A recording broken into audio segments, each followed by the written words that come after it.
fataqabbalaha rabbuha biqabulin hasan wa ambataha nabatan hasan wa kaffalaha Zakaria. Allah menerima Maryam dengan penerimaan yang baik. Menerima di mana? Untuk punya kamar di Masjidil Aqsa. Yang tadinya nggak boleh perempuan punya ruang di Masjidil Aqsa menurut tradisi Yahudi. Bukan agama Yahudi, tradisi Yahudi. Kalau agama langit dari dulu laki-laki dan perempuan itu sama-sama dihargai. Ketika agama ini mulai dirubah, maka nilai ini juga berubah. Sampai orang Yahudi bukan lagi punya agama, punya tradisi. Bukan punya syariat tapi punya kepercayaan. Tradisi orang Yahudi di masa Nabi Zakaria dan Maryam, cewek itu nggak boleh sholat di masjid.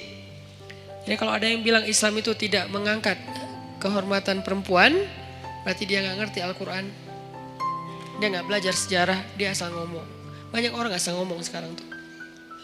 Kalau kita belajar Al-Quran, sejarah gimana Al-Quran itu sangat mengangkat harga diri perempuan, itu banyak banget ceritanya. Salah satunya Maryam. Maryam itu mendobrak tradisi Yahudi loh, yang sekarang dielu-eluin di Tomorrowland bendera Israel itu berkibar dengan begitu tinggi kan ya. Paling banyak bendera di Tomorrowland kan bendera Israel kan. Kita lihat di mapnya pesawat, rata-rata pesawat internasional nggak ada Palestina, adanya Israel. Dan saya sangat tersinggung karena yang benar adalah Palestina. Artinya yang kita bangga-banggain, moderat lah, cerdas lah, apa segala macam, seolah-olah mau diikutin agama mereka, tradisi mereka pelan-pelan, justru mereka menghancurkan dan meremehkan perempuan. Perempuan dijadikan pajangan. Apakah itu yang dianggap dengan menghargai perempuan? Sesuatu yang dipajang itu kan berarti jadi barang. Yang berharga itu nggak boleh dipajang. Yang berharga itu ditaruh di box. Boxnya ditaruh di dalam sebuah peti atau di dalam sebuah loker, dalam lemari, lemarinya dikunci, kamar dikunci, pintu dikunci, gerbang digembok. Namanya safety box. Saking berharga. Karena kurang berharga di display. Siapa aja boleh nyentuh, siapa aja boleh lihat, siapa aja boleh bolak-balik. Taruh lagi, datang lagi yang baru, bolak-balik naruh lagi. Kenapa? Kurang berharga. Sekarang kalau kayak gitu, kira-kira siapa yang lebih menghargai perempuan? Yang menjaganya dengan menutupnya, dengan menjaga batasan, jangan terlalu banyak bergaul ke semua laki-laki, kecuali yang ada urusan-urusan yang penting saja. Atau yang buka-bukaan, display di banyak produk, di banyak event, di banyak festival. Mana yang lebih menghargai perempuan? Kalau mau dilihat dari sisi realitasnya. Baca nanti sejarah Maryam. Maryam tuh mendobrak tradisi Yahudi. Yang tadinya perempuan ditolak di masjid. Masjid Aqsa ditolak. Datang Maryam dibawa oleh Zakaria. Rame tuh di antara rabi-rabi Yahudi. Orang-orang pemuka agama Yahudi debat. Wahai Zakaria, kamu sudah mencoreng tradisi nenek moyang kita. Mana pernah di Masjid Aqsa ini ada perempuan. Mereka lupa bahwa bahwa agama ini berasal dari seorang laki-laki yang punya istri, yang punya anak perempuan, yang punya ibu. Manusia biasa yang tidak jauh dan tidak bisa lepas dari kehidupan seorang perempuan. Mana pernah di Masjid Aqsa itu ada perempuan dan gak boleh perempuan itu rendah. Gak boleh dia sama dengan laki-laki. Itu tuh doktrin Yahudi loh. Perempuan itu rendah sehingga dia tidak boleh diberikan hak yang sama dengan laki-laki. Perempuan itu hina, jadi gak boleh masuk ke masjid yang mulia. Laki-laki doang yang mulia dan boleh masuk. Itu tradisi Yahudi sebelum datangnya Maryam. Datang Maryam, Allah takdirkan namanya pun Maryam. Dan tahu arti Maryam? Khadimah. Maryam itu artinya pelayan masjid. Itu arti Maryam. Saya memberi nama anak saya dengan kata Maryam, berharap dia melayani agama. Makanya saya kasih nama Maryam. Jadi saya tahu asal usul nama itu sehingga saya bangga dengan nama Maryam. Bukan pasaran Ustadz, biarin aja. Pasaran mungkin namanya, tapi sejarahnya gak pasaran. Coba cari sejarah seperti Maryam, ada gak yang nomor 2? Gak ada, cuma ada 1. Sejarah orang kayak Maryam ada 2-nya gak? Gak ada, cuma ada 1. Yang sekeren itu. Kalau ada sejarah yang lain, beda cerita. Khadijah keren, beda cerita. Fatimah keren, beda cerita. Asiyah keren, beda cerita. Tapi yang kayak Maryam gak ada, cuma 1. Yang paling kerennya, dahsyatnya luar biasa. Bahkan di antara 4 perempuan sempurna ini, sebagian ulama berpendapat Maryam nomor 1-nya. Jadi saya kasih nama Maryam, saya berharap ya Allah kelak mudah-mudahan anak saya ini Maryam menjadi khadimah lidinik, menjadi pelayan untuk agamamu. Arti melayani agama, dia memperjuangkan agama dengan potensi yang dia miliki. Maryam, makanya takdirnya bernama Maryam khadimah di Masjidil Aqsa. Akhirnya debat adu dalil. Setelah adu dalil kalah nih rabi-rabi karena memang mereka bukan nabi kan, ngelawan Zakaria yang nabi, yang cerdas, yang bijaksana. Akhirnya Allah berfirman, fataqabbalaha Maryam biqabulin hasanin. Allah menerima Maryam dengan penerimaan yang baik. Maksudnya Allah memuliakan Maryam. Berubahlah tradisi Yahudi sejak saat itu. Sejak Maryam masuk ke Masjidil Aqsa, perempuan-perempuan Yahudi mulai boleh masuk ke Masjidil Aqsa. Alasannya, tuh Maryam boleh, masa kami nggak boleh? Akhirnya boleh. Ini sejarah gimana agama-agama langit yang ditutup dan disempurnakan dengan Islam sangat menghargai perempuan.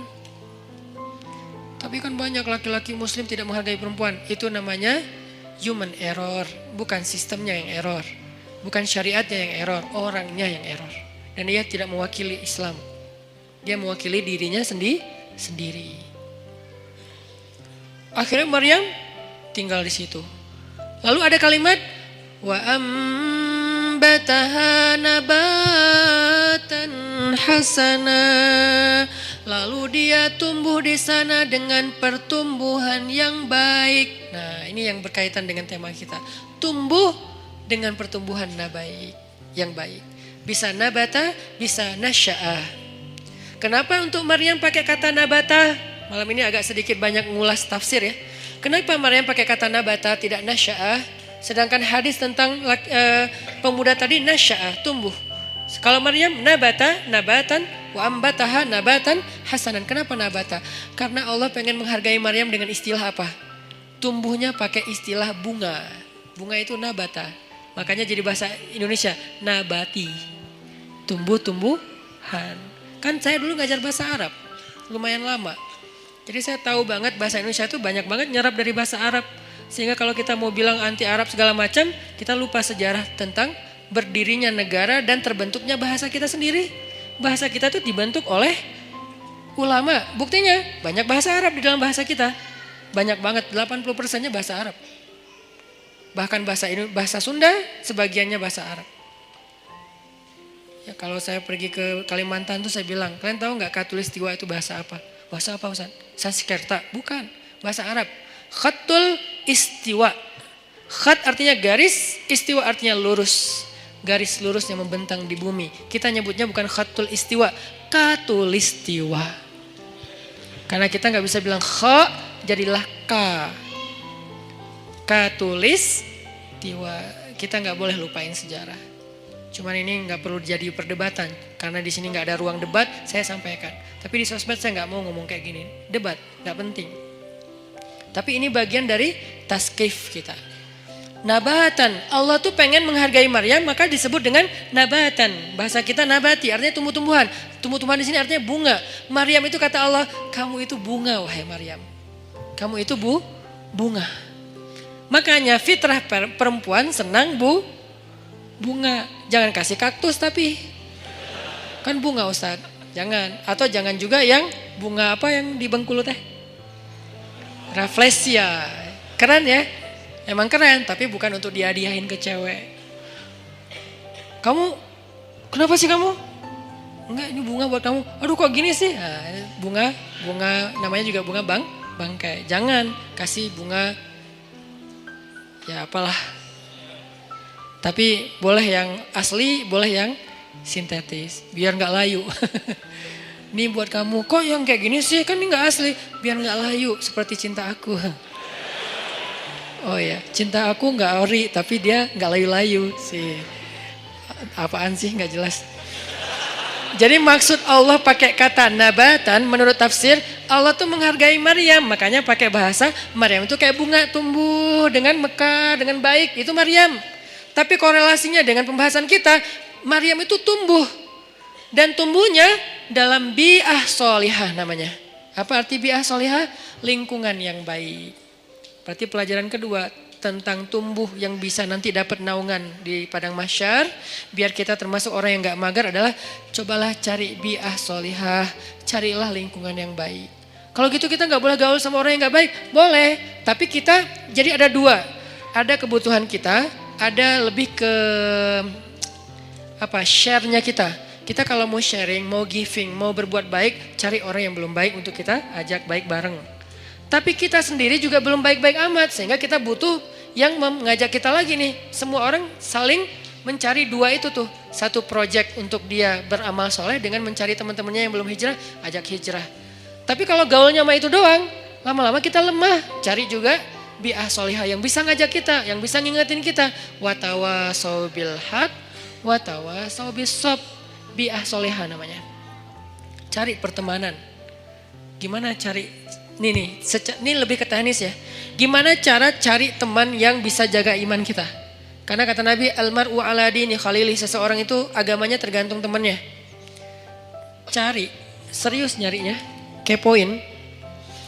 Jadi kalau belum halal gak usah nyari orang yang mau dipacarin, mending cari orang yang mau disahabatin. Sahabatnya dunia akhirat, yang nanti di padang mahsyar dia nanya kita, ya Allah, kemana sahabat saya yang dulu ikut taklim bareng? Kemana sahabat saya yang sering ngingetin tahajud? Kemana sahabat saya yang ini? Kata Allah, dia di pintu neraka. Bentar lagi mau masuk tuh. Ya Allah, saya bersahabat karena engkau dengan dia di dunia. Selamatin dia, boleh gak saya tarik dia supaya gak masuk neraka? Ya Allah, saya selamatin. Boleh, cari aja. Langsung dia kejar ke neraka. Nyari secepat mungkin dia ke pintu neraka. Ngomong ke malaikat, dia sahabat saya yang ini di mana orangnya? Itu tuh bentar lagi mau dimasukin. Sini, jangan masuk dulu. Akhirnya dikeluarin. Ada apa? Kamu sahabat saya? Iya, kita kan dulu bareng ke TSB. Emang masih disebut Ustaz istilah-istilah kayak gitu? Masih. Apa yang kita rasain di dunia itu masih kita sebut. Dan gak diganti istilahnya loh. Kita masih ngomong kayak gini banget kita ngomong. Kita kan Rabu malam sering ikut taklim bareng kan? Iya. Dan seringnya kita di depan halaman kan? Iya. Kenapa? Karena kita nungguin yang lain pulang nanti kita boncengin bayar. Boleh lah. Yang penting dia pernah ke masjid bareng. Ya udah, terus apa gimana nih? Allah memberi izin saya untuk menyelamatkan kamu dari neraka. Masuk. Nah, ini orang kayak gini harus dicari. Dia tuh nemenin kita di dunia dan akhirat loh. Lebih penting daripada pacar. Kecuali pacar halal. Kalau pacar halal udah gak ada lah yang bisa dibandingin ya. Udahlah terbaik itu mah. Tapi kalau ini mah beda project. Pacar halal kan untuk membahagiakan kita ya. Kalau ini untuk menyelamatkan kita. Bukan membahagiakan. Mungkin dia gak akan ngebahagiain kita. Jangan berharap kita bahagia bareng dengan dia. Aneh. Ustaz saya udah bahagia dengan dia. Aneh ya. Dia nyelamatin agama kita, maksudnya nyelamatin kita dari dosa, nyelamatin kita dari pas lagi kayak futur, istilah anak-anak aktivis teh, futur itu pas lagi down, ya drop imannya itu dia nyelamatin. Caranya gimana? Cari orangnya yang agamanya bagus, arti agamanya bagus, dia tuh kayak lebih stabil kesolehannya daripada kita. Walaupun dia bukan orang yang suci. Kalau dia berbuat salah sesekali jangan langsung pundung. Wah ternyata sama aja, udahlah saya cari yang lain. Enggak ada orang yang suci. Susah nyarinya dan gak akan ketemu. Mau balik lagi ke zaman Nabi, gak mungkin. Jadi cari orang yang lebih stabil ibadah atau agamanya dari kita. Ada orang kayak gitu, udah pegang tuh. Deketin dia. Bujuk dia biar dia mau bersahabat dengan kita. Bujuk pakai apa aja, kasih hadiah kayak bantu dia ketika dia ada masalah. Saya punya teman kayak gitu beberapa orang. Sengaja saya pegang banget tuh. Salah satunya ada di Tasik. Yang dulu sempat tinggal di Bandung, beliau pernah jadi supir angkot, kemudian ketemu saya di Masjid Al-Latif, kemudian kenalan, beliau jadi curhat, saya kerja di angkot sekarang udah mulai agak susah dapat pelanggannya, udah sepi angkot sekarang Ustaz. Ya udah, yuk kita usaha yang lain, bikin usaha bareng dia, jual pulsa yang 60 cabang itu bareng dia, biar dia terdongkrak lah ke penghasilannya. Udah gitu main di mobil, jual beli mobil bekas juga bareng dengan dia. Sampai akhirnya dia jual kue keliling pakai motor. Motornya saya hadiahin motornya. Butuh apa? Ya kayak lebih enak daripada jual beli mobil bekas. Karena kita berapa kali jual beli mobil bekas rugi. Gak tahu cara milih mobil, ketipu wae ya. Jadi akhirnya udahlah kita gak usah jual beli mobil bekas gitu ya. Mending kita yang lain aja, apa dong gitu. Akhirnya dia mikir-mikir, dia survei, udah saya mau jual roti aja naruh-naruh di warung. Kan butuh kendaraan. Saya kasih hadiah motor. Gak mahal sih, semampu saya waktu itu beli motor bekas, saya kasih ini Pak pakai aja motornya. Wah, alhamdulillah Ustaz, alhamdulillah. Doa, nah doa ini nih yang saya nunggu-nunggu nih. Semoga Ustaz rezekinya bertambah dan segala macam. Bener, langsung Allah buktikan. Semoga makin bahagia, bener. Langsung, suamiku keren banget sih. Gitu. Itu tuh kan yang paling berharga ya, dihargain cewek kan. Itu tuh bener. Jadi dia saya jaga. Dia akhirnya mungkin karena ya Allah yang lebih tahu yang terbaik. Akhirnya dia gak sukses juga tuh bisnis roti. Pindahlah balik ke kampungnya karena anak istrinya di Tasik. Dia di Bandung kan kasihan ya. Ketemunya cuma 2 minggu sekali. Akhirnya udahlah Pak ke Tasik aja nanti. Di sana butuh apa saya support. Di Tasik dia jual sayur. Pakai motor yang tadi saya kasih. Terus mau buka warung. Bantuin buka warung. Kenapa? Saya pengen dia ingat saya setiap kali dia punya masalah. Sehingga kelak ketika saya punya masalah di akhirat, dia yang akan bantu saya. Di dunia, kalau dia punya masalah, saya bantu dia. Di akhirat, saya punya masalah, dia bantu saya. Itu prinsip saya tuh. Karena saya tahu ibadah dia. Dia pernah nginep di rumah saya waktu masih di Cimahi. Kan rumah saya tuh di tengahnya ada courtyard. Courtyard. Maksudnya ada ruang terbuka gitu. Ruang terbuka di belakang baru ada kamar buat tamu. Jadi biar gak nyampur dengan ruang utama. Jadi tamunya bebas, istri bebas di rumah. Jadi gak harus pakai hijab terus. Nah malam nih jam 1 malam saya bangun ke dapur dengar orang nangis di belakang. Ngeri kan? Jam 1 malam dengar orang nangis. Ngeri banget kan ya? Itu horor banget loh. Tapi berhubung waktu itu saya penasaran. Saya buka pintu dapur, saya ngeliat pelan-pelan, saya buka. Nih pokoknya kalau ada yang aneh gue tendang nih. Buka pelan-pelan udah siap-siap gitu kan. Ternyata dia lagi sholat di courtyard, di ruang terbuka itu. Karena ternyata hobi dia itu sholat di ruang terbuka emang. Tahajud. Dia lagi sholat, nangis dalam sholatnya. Gini. Dan saya berharap pas dia nangis itu, dia nyebut nama saya.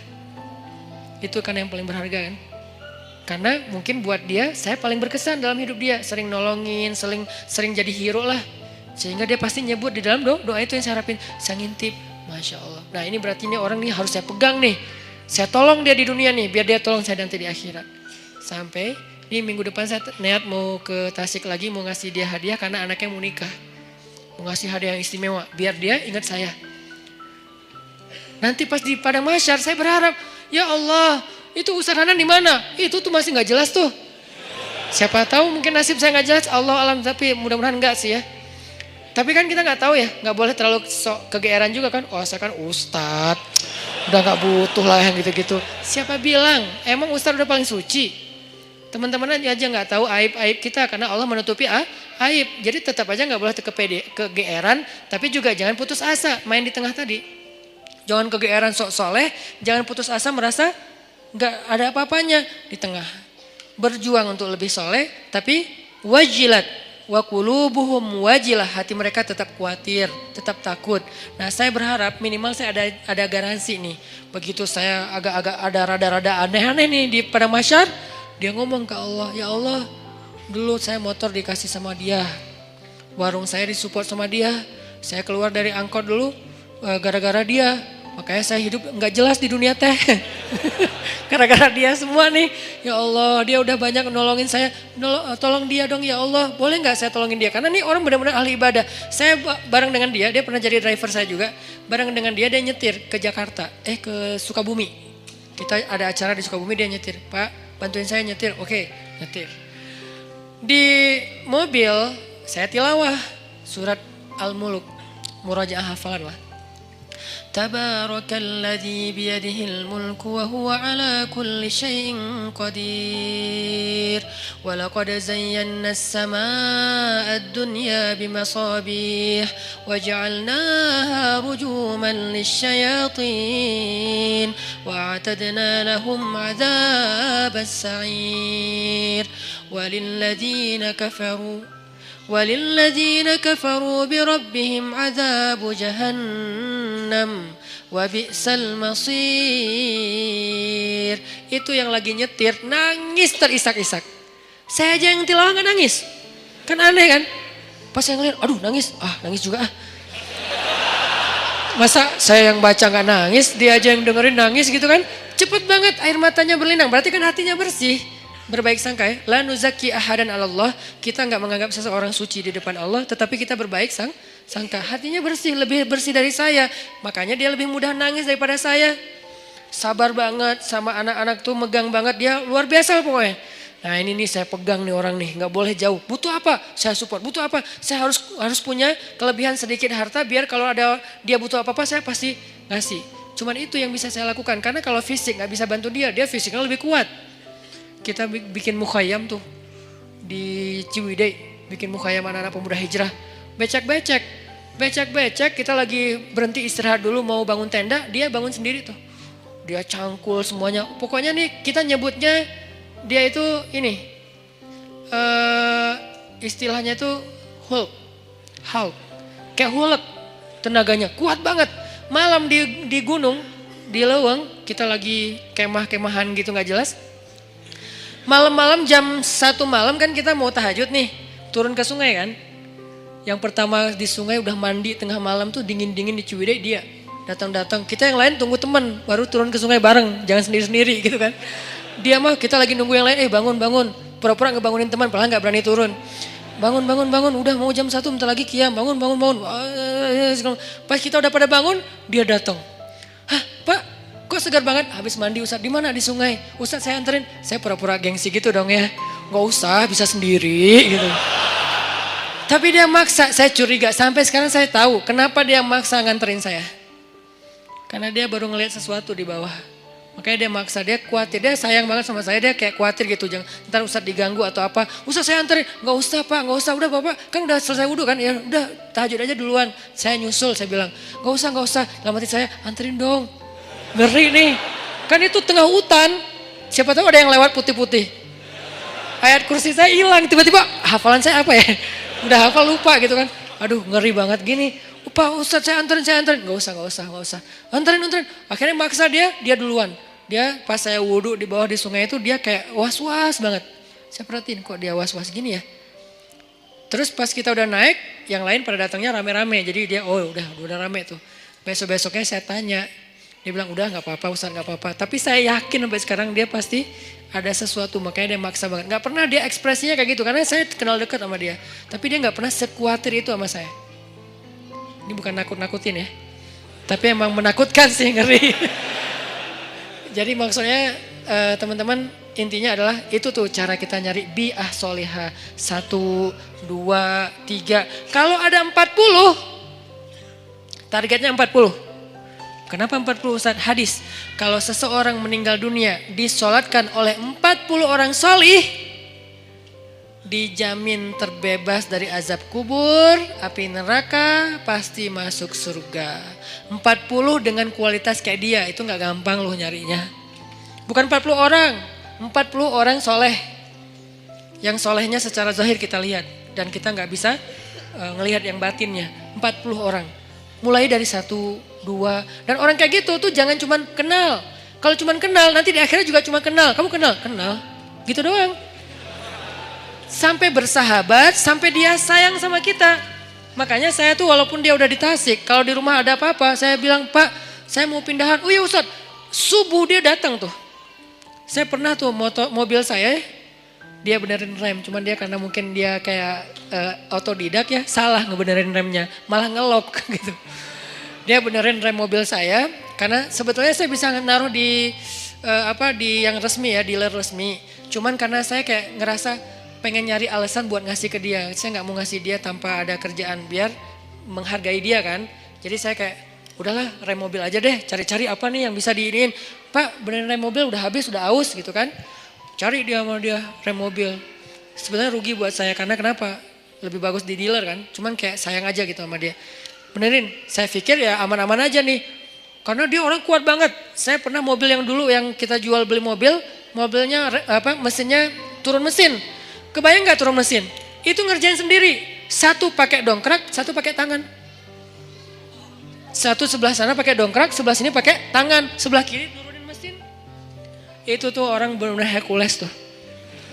Sebelah sana, karena dongkraknya cuma ada satu pakai dongkrak, sebelah sini ditahan pakai tangan, turunin pelan-pelan mesinnya pakai tali gitu udah turun, dipasang lagi pakai baut. Itu sebelah tangan semua dikerjain sama dia. Itu ngeri banget tuh orang. Jadi kalau saya mau bantu dia dari fisik nggak mungkin. Saya bantu dia dari doa, dia doanya lebih panjang. Saya bantu dia mungkin hanya sedikit dengan kebutuhan finansial dia. Akhirnya saya bayarin, dia benerin rem mobil. Ternyata salah masang. Saya jalan di jembatan Surapati tuh ngelok. Tuk gitu, tiba-tiba ngelok. Untung bukan di tol. Kalau di tol kan bisa ngejungkir kan. Untuk kecepatan ya sekitar 60 atau 40 gitu ngelok. Ngelok di atas jembatan. Saya telepon, Pak ini remnya kenapa ya? Dia di Tasik. Malam jam 9 malam. Pak ini rem kenapa kok bisa ngelok gini? Aduh Ustadz salah, kayaknya ada yang salah. Saya sekarang ke Bandung. Dia mau ke Bandung aja tuh naik motor. Beneran jam 11 malam udah di Bandung. Padahal saya bilang jangan saya panggil montir aja datang ke tempat saya biar dibenerin di sini atau di direct deh. Jangan. Ya udah ditutup telepon tetap datang. Jam 11 malam datang. Ada apa lagi saya kejadian di sini tuh. Ini buat saya kenapa saya yakin banget megang dia. Ada apa aja dia datang, subuh-subuh datang. Jam 2 malam datang. Kalau di dunia aja kayak gini dia belain saya, gimana di akhirat? Supaya dibelain segitunya, kita harus modal dikit lah.